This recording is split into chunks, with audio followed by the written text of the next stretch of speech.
So I was lucky enough to receive a bottle of Honey Sweet, which is a collaboration between Snif and Professor Perfume, Emilia.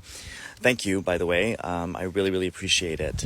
And it's currently sold out right now, but I believe it's going to be back in stock in around 3 weeks. So keep an eye out for it.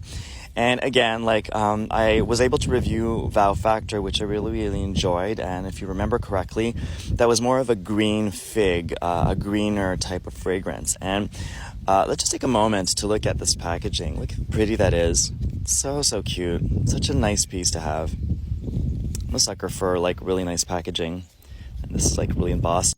So in terms of the concept, it's clearly a pursuit of that concept of, going from, the vows, the wedding, to the honeymoon or the post-wedding bliss, right?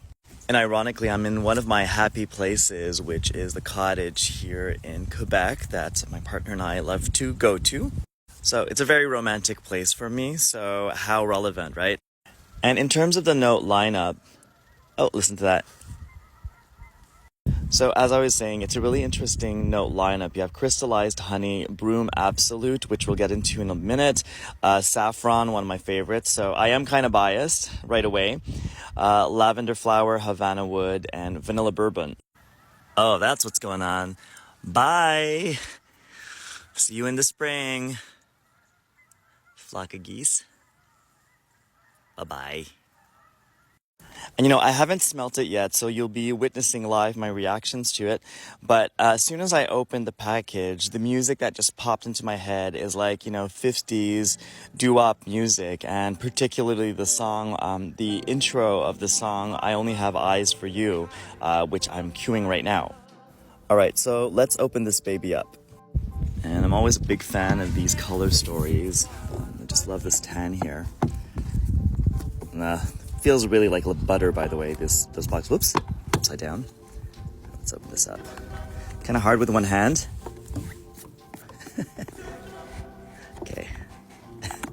There it is. That's a beauty. Look how nice this is. And I really like this 30 milliliter format. I mean, how much perfume do you actually need? And if you look at the price point of Snif, it's one thing that I do appreciate about this particular brand is that they're quite accessible in terms of pricing, and they sort of do it by, downsizing everything. And again, how much perfume do you need? Unless you really, really like it, when do you absolutely need to buy a 100 milliliter bottle, right? Yeah, let's open it up. And you know what this makes me think of? It kind of makes me think of the My Melody aesthetic. It kind of indulges in an aesthetic that feels somewhat nostalgic and familiar. And as much as, I like edgier concepts, I also have a duality where I do love to indulge in these romantic, classic concepts. All right, so let's take a sniff. Ooh, that was a nice mist. All right away, I'm getting the leatheriness of the saffron, which makes me very happy. It's totally not what I expected. Just reading it, the title, it says Honey Sweet, which alludes to sweetness, which was kind of surprising because if you follow Emilia, she's not a big fan of gourmand, so I was kind of wondering where this would go. And the sweetness is it's a dash of sweetness and honeyness. But the woodiness and the leathery side is counterbalancing it 100%. To me, this is much woodier and leathery than it is sweet. And in a way, it kind of reminds me, for those who have experienced it, kind of reminds me of the mix that we find in Paco Rabanne's Phantom. So that little robot. And Real Tea, I bought that uniquely because of the bottle, but I was really surprised by the scent itself because it was, it was a scent that was made for men, and it was a little bit sweeter than I would have expected. But it really introduced it in a subtle way. And this fragrance actually does that, although, the packaging may for some feel very feminine. I would say this scent is quite genderful. This is absolutely something I would wear. It also reminds me a little bit of what is it, Polo Red, which had a little bit of sweetness. I feel Polo Red was kind of ahead of its time.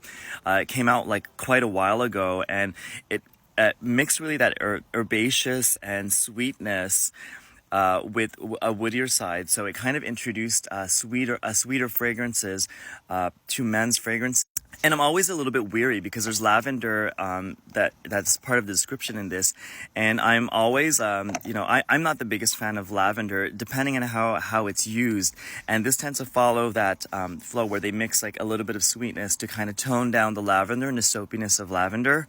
And one interesting thing in this fragrance is that it's listed Broom Absolute. And to be quite honest, I'm not very well versed in terms of that note as a perfumer. But I did do a little bit of research. You can find Broom Absolute on Perfumer's Apprentice, and the way they describe it is that broom is slightly bitter, honey, a little bit orange blossom. If you know the scent of orange blossom, there is a woodier side to it. Undertones of tobacco, which we all love, right?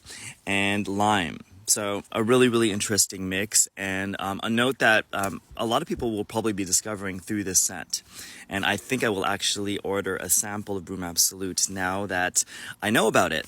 So it was actually my 30th high school anniversary yesterday, and I wish I opened it yesterday because I totally would have worn this for that. It would have been such a perfect fragrance to underline that occasion, but hey, I'm making that association now today. All right, as it's evolving, I'm picking up a little bit of the, pickliness. There might be the presence of, synthetic molecules that kind of mimic the scent of sandalwood. But yeah, I'm sort of smelling a little bit of a pickliness, and it's not unpleasant. And that might be part of the Havana wood mix that's in it, or accord that's in it. I'm also not very well versed on what Havana wood is about and what that means, but likely it's an accord that they mix certain different molecules to achieve what they call Havana wood. All right, so this video is getting pretty long, but yeah, great job. And I'm so happy to have this as part of my collection. And thank you so much for sending this to me.